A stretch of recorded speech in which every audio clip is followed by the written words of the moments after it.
referenced a little bit here. First and foremost, the governor has been very committed to a public outreach and public involvement in any project. And as the councilor just referenced, DCR came out a number of times to the city to talk about exactly what the pool should look like, what features it should have, how it was going to be orientated, how it was going to be used, how it was going to be operated.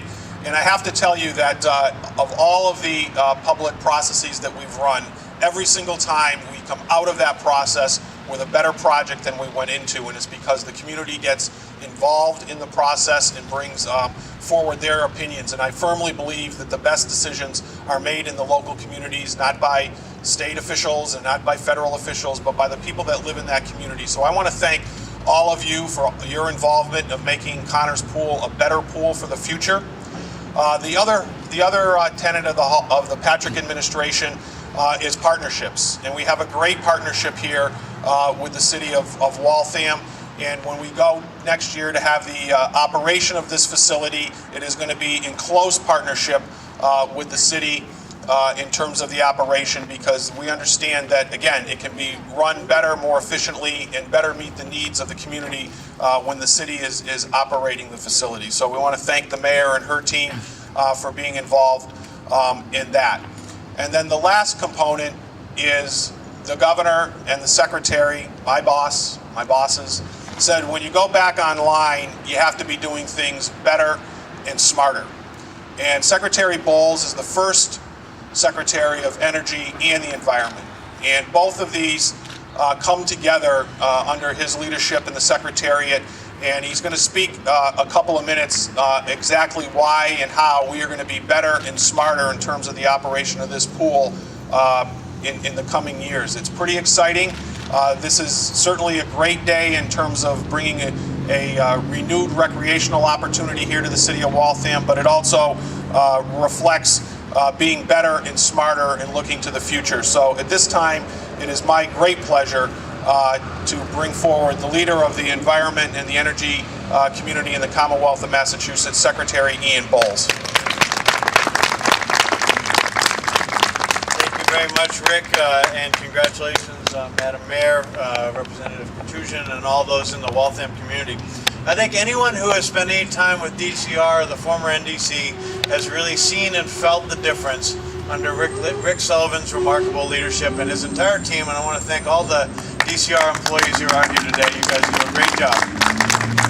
You know, this is an agency that got so much criticism from Governor Patrick's predecessors, but an agency that had an enormous, sprawling set of responsibilities, everything from rinks, pools, Store Drive, every bridge you've ever heard of in Boston, beaches, parks, forests, dam safety, on down the list of amazing responsibilities of the capital assets of the Commonwealth. And Rick has done an amazing job of prioritizing, working hard, making progress, even in the face of massive budget challenges. I mean, as we've gone through the last couple fiscal years, the DCR budget has been hit very hard, and Rick and his team have kept their chin up and have moved forward aggressively. And anyone who is familiar with these facilities knows and feels the difference. You drive down Store Drive, you drive through that tunnel, you look at the fencing, the guardrail, the exercise post. The Esplanade and Store Drive looks better than any point in my lifetime. And it's really a tribute to the hard work and investment that Governor Patrick has made. You know, he said, I'm going to be governor for, and I'm going to make decisions for the long term. That we have assets that we can believe in. We're going to make the right long-term decisions. So every single one of the DCR pools and rinks is getting work done on them. All of our parkways, the bridges got transferred over to the Department of Transportation, are finally getting work done. Imagine every single one of those Charles River crossing bridges, apart from the Mass Ave Bridge, needs to be reconstructed because the governor's predecessors didn't put up the money and they pushed it off into the future. Governor Patrick has said that's enough. We're going to move forward and we're going to make the right long-term decisions. And so I'm incredibly proud of Rick, and I'm incredibly proud of DCR, and I know Governor Patrick is too. So thank you very much to everything DCR does. Let me just say a few words about what's exciting about this pool from the long-term environmental perspective. You know, for too long, we've looked at environmental regulation and environmental assets as things in of themselves, and we haven't always looked at the energy that gets used to make these facilities excellent. So This pool will be the first zero net energy pool of any in the Commonwealth. It's going to have solar panels providing electricity. It'll have solar hot water panels as well, providing hot water. And it's really a remarkable facility. Thank you, DCR, for what they've done. It's really a bold statement about what the future of these public facilities needs to be, and it's not a halfway step where you put a couple panels up and say, you know, this is great, we're green. It's a whole bunch of these things, and it's going to make the thing completely a zero net energy facility. So it's really remarkable. There's a lot of other design features that go into it. You can look at them there or on your in your pamphlet. These beautiful waiting entries. I saw them at the Chelsea pool. The spray features, the lap pools, the shade structures, the changing facilities. You know, this will really be a 21st century facility and really state of the art for what it should be. So I just want to close by thanking again the community of Waltham, the mayor, the city council, Representative Katusian for their hard work, the whole DCR team. This is exactly what Governor Patrick has had in mind in terms of investing for the long term. It'll be a facility that we're all very proud of. Thank you all very much.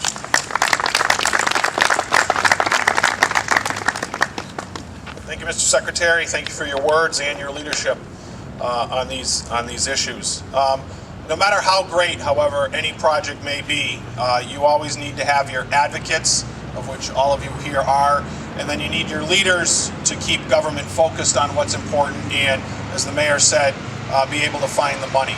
And you have no stronger delegation in the Commonwealth than the one that represents the city of Waltham. And it's unfortunate that Senator Fargo couldn't be with us here today, but her office is well representative. I know Bob's here someplace. Yeah, Bob's right here. Thank you for being here, and thank the senator for her leadership. And on the House side, Chairman Katusian has certainly been a leader in looking for the money. He has been dogged in keeping DCR, the Secretary, and the Governor focused on following through on the promise that was made to the citizens of Waltham to rebuild Connors Pool, make it better, and have it here for the next generation of families and kids to enjoy. It has been a great pleasure to work with the chairman, and he honestly gets what's important to the quality of life of the citizens of Waltham, and it's my great pleasure at this time to bring forward Chairman Peter Katusian.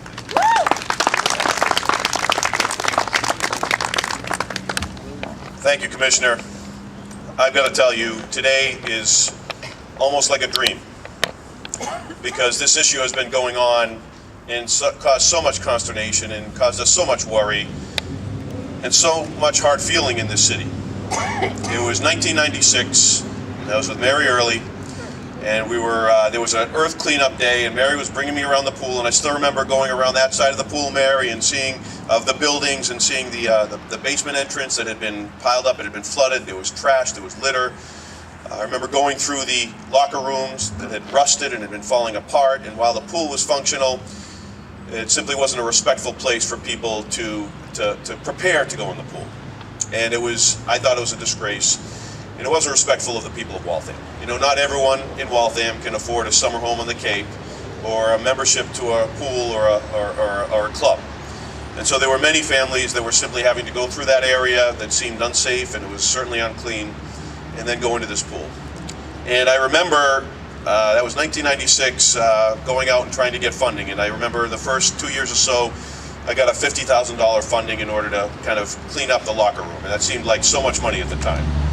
And then the administrations at that time did nothing with it. The money went away, and nothing was done. I got another $50,000 the next term. I think one term I got a couple of $100,000. At some points I got bonding monies, and yet the administrations never did anything. And suddenly, one day, the building was shuttered. One sad day, the administration, prior to Governor Patrick, decided to close this building. And I remember having to hear about it because I got a call from the local press before I got a call from the administration telling me that this had happened. It's been many years, and it's been sort of one of those wounds that stays with you for a long time as you drive by this area every single day. And I drive by this area every day. And then came a new administration, and then came hope. We should make sure we understand to whom we owe this new pool. there can be no question that this is due to the work of Commissioner Sullivan, Secretary Bowles, and Governor Patrick. And how about a hand for them? Because we weren't anywhere until they decided to get engaged, to roll up their sleeves, come up with a design, work with the community. Gary Marchese, who's now posted bail apparently and has joined us. Councilor Calora, Councilor Logan, Susan Fargo, Tom Stanley was a great leader in all this too. He'll be speaking in a moment. Father Dennis was, when Father Dennis shows up in meetings, that's very intimidating, I've got to say. I don't know if it's the robe or the rope father or just, and we worked through this design. But this isn't the only place that this administration has been good to us. We should be clear about this too. Because when this Riverwalk was falling apart and it was unclean recently, and it was unlit, and it was unsafe, this administration worked with Sheriff DePaula to make sure we were getting there and clean up the Riverwalk, and John Hawks was involved in that, clean up the Riverwalk, get the lighting going, make sure it was safe, clean, a place for families to enjoy. And I gotta tell you, I take my kids down this Riverwalk all the time. And it goes on. Nonantum Road, Nonantum Road over there, a place that is a frightening place to drive down. You don't know if you're going to flatten your tire in a pothole or if you're going to hit a car, but it's a place now that they've invested significant amounts of the stimulus monies, not only to create jobs, not only create convenience, but it's create a great deal of safety, because we know that each year it seems someone dies as a result of a traffic accident on Nonantum Road. And so it is this administration that has made this happen. So for so many years, we have suffered watching this and feeling like a second-class community. And now we are here as a first-class community.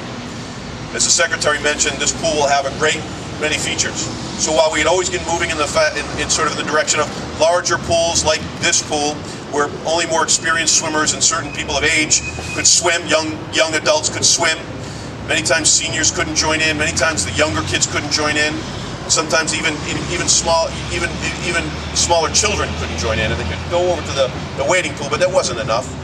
And then we built other spray parks, but it's still kind of not capturing. This facility will capture all generations, from your seniors to your parents to your adolescents to your young children and to your toddlers, with a graduated entryway into the pool for toddlers to be able to enter, to a first aid station so we know our children can be safe, to a greater area in the center with vending machines and benches to sit, to picnic areas that will allow us to enjoy the river, to a swimming lap area, as well as spray facilities and other things. Every single person can enjoy this pool now. It's not just for a group of adolescents, basically, that used to be able to use this before. Those adolescents and many others can now join. It'll be a first-class area. And it's so important now because it's going to be a great addition to Waltham. As we know, we haven't had a public pool. We've had to work out shuttle services. We remember going through this shuttle services to Watertown, trying to get the Y, the Boys and Girls Club, to accept some of the kids so that they could enjoy a healthy recreational area. But when we reopen this attractive, fun place for kids and teenagers, the summer will keep kids, this will help kids stay cool. It'll provide a healthy, activity, something healthy and active for them to stay out of trouble. It'll give parents a local, convenient, low-cost, fun summer activity for their families, something that I'm looking forward to, quite honestly, with my 7, 5, and 1-year-old. I will be down here. And it'll be a good public safety tool to keep tempers cool when summer temperatures rise. So I want to say thank you once again to not just the people I named, but the community that has come out here today. Because without your driving us to continue in this process, and even though it took a long time, we are here today. And this will be a first-rate facility that people will drive by from other communities and say, man, I wish we could have a place like that. This eyesore that has been a sore spot for us in this community will now be a place, a source of great pride for our community. And it wouldn't have happened for our elective delegation, Gary and Sally and Robert Logan and Mayor McCarthy and Tom Stanley and Susan Fargo and Father Dennis and so many members here. But we always have to remember that while we've got our local representation, you guys see us a lot. You don't get to see Commissioner Sullivan, Secretary Bowles, and you don't get to see Governor Deval Patrick that made this a priority because he cares for our great city. So thank you so much for this, and I look forward, while Sally and the mayor might be looking to get new bathing suits, I don't really care about the bathing suit. I'm going to start my workout regimen tomorrow so I can be buff for next summer. You all be very impressed, I hope. You will too, okay. Thank you very much, everyone.